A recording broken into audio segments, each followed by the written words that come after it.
Which passages of Scripture should guide our public policy? Should we go with Leviticus, which suggests slavery is okay? Or we could go with Deuteronomy, which suggests stoning your child if he strays from the faith? Or should we just stick to the Sermon on the Mount, a passage that is so radical that it's doubtful that our own Defense Department would survive its application? Folks haven't been reading their Bible. Mr. President, I wonder who hasn't been reading their Bible. So you know the thing about slavery, we're going to talk about that. That one's kind of a fair question because I've been asked that question by a lot of Christians too.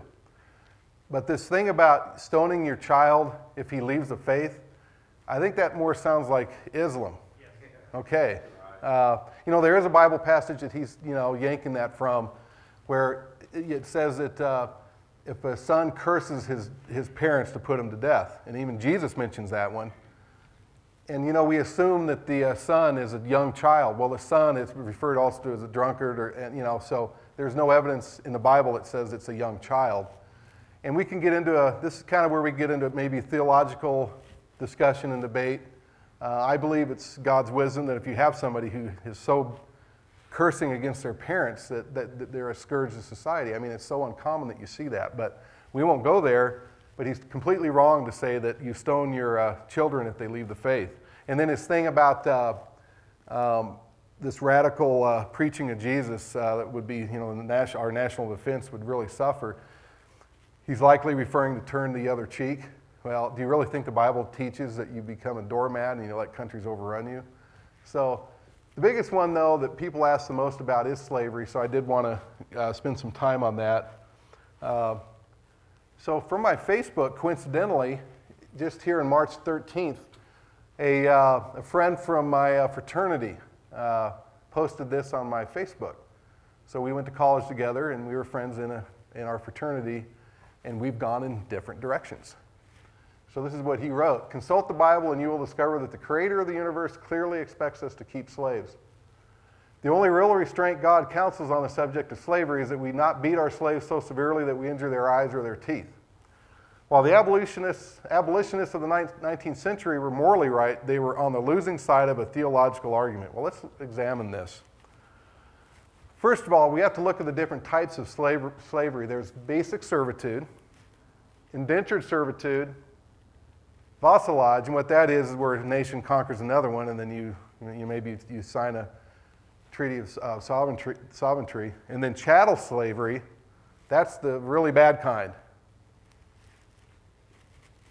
So let's look at basic servitude, and this is from the ancient Near East. I'm quoting from this book written. It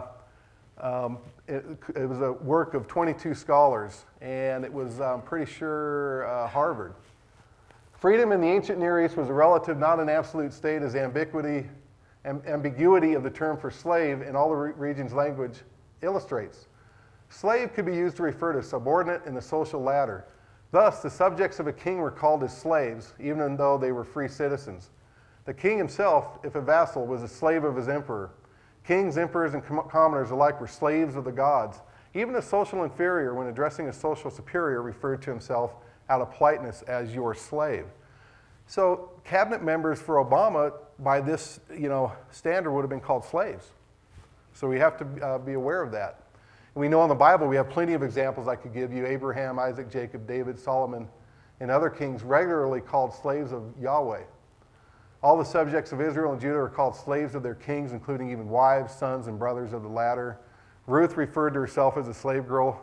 You know that there's many examples in the Bible that we could refer to.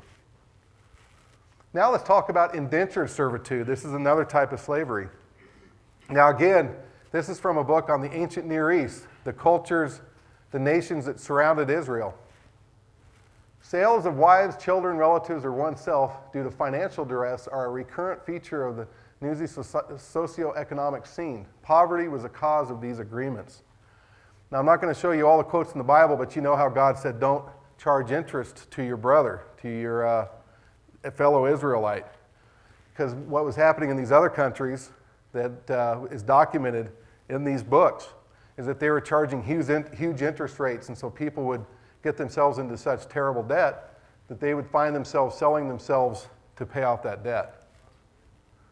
So in the Bible, if we look in Leviticus, and if one of your brethren who dwells by you becomes poor and sells himself to you, you shall not compel him to serve as a slave. So you don't want him to do it, but in cases of destitute nature, they will. As a hired servant and a sojourner, he shall be with you and shall serve you until the year of Jubilee. The year of Jubilee would be 50 years. And then there's also the 7-year where he had to release debt. And then he shall depart from you, he and his children with him, and shall return to his own family.